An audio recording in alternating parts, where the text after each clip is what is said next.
आज जो कहानी मैं आपको सुनाने जा रहा हूँ वो सिर्फ एक कहानी नहीं है। ये एक सच्ची घटना है जो दो लड़कों के साथ घटी थी और उस रात के बाद उनकी जिंदगी हमेशा के लिए बदल गई। दिल्ली का रहने वाला 14 साल का आकिब एक दिन जिद करता है, मुझे नाना के गांव जाना है। काफी मनाने के बाद उसके मम्मी पापा मान जाते हैं। गांव बिहार के मोतिहारी के पास, जहां उसका कजन भाई आमिर भी आने वाला था।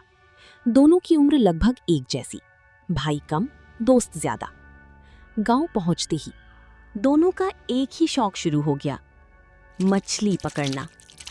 शाम होते ही कांटा लेकर तालाब की तरफ निकल जाते, मछली पकड़ते और फिर उसे वापस छोड़ देते। उनके लिए ये सिर्फ एक गेम था, लेकिन गांव वालों को ये बिल्कुल पसंद नहीं था। बार बार मना करते, उस तालाब के पास मत जाओ। नाना जी भी रोकते थे, लेकिन दोनों ने कभी वजह नहीं पूछी। बस ये सोच लिया गांव वाले बेवजह रोक रहे हैं।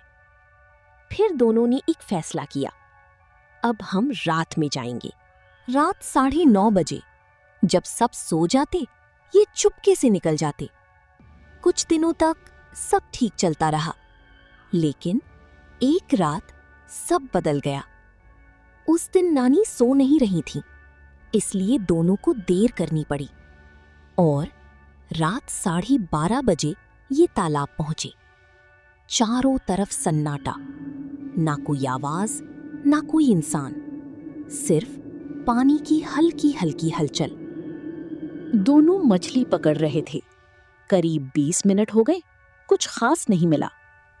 तभी पीछे से एक अजीब सी आवाज आई, घुर्र। दोनों ने सोचा कोई कुत्ता होगा, लेकिन जब दोबारा आवाज आई तो इस बार वो आवाज तालाब के अंदर से आ रही थी। दोनों ने टॉर्च चलाकर देखा, पानी के बीच में बुलबुलें उठ रही थी और उन बुलबुलों के साथ वो घुर्राने की आवाज और तेज हो रही थी। अब दोनों डर चुके थे, धीरे धीरे पीछे हटने लगे, लेकिन नजरें पानी से हट नहीं रही थीं। तभी पानी के अंदर से कुछ बाहर निकलता दिखा। भाग आमिर! आकिब चिल्लाया और दोनों पूरी ताकत से भागने लगे। दौड़ते दौड़ते आकिब ने एक गलती कर दी।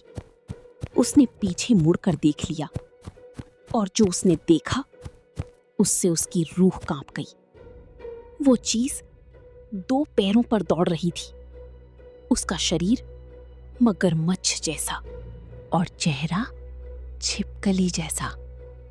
उसकी लंबी जीभ बार बार बाहर निकल रही थी, जैसे वो उन्हें पकड़ने ही वाली हो। दोनों जान बचाकर भाग रहे थे। सूखी पत्तियों की आवाज और पीछे किसी के दौड़ने की आहट।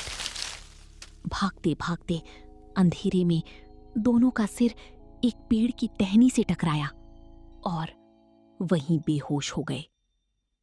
कुछ देर बाद उन्हें ठंडक महसूस हुई और आंख खुली।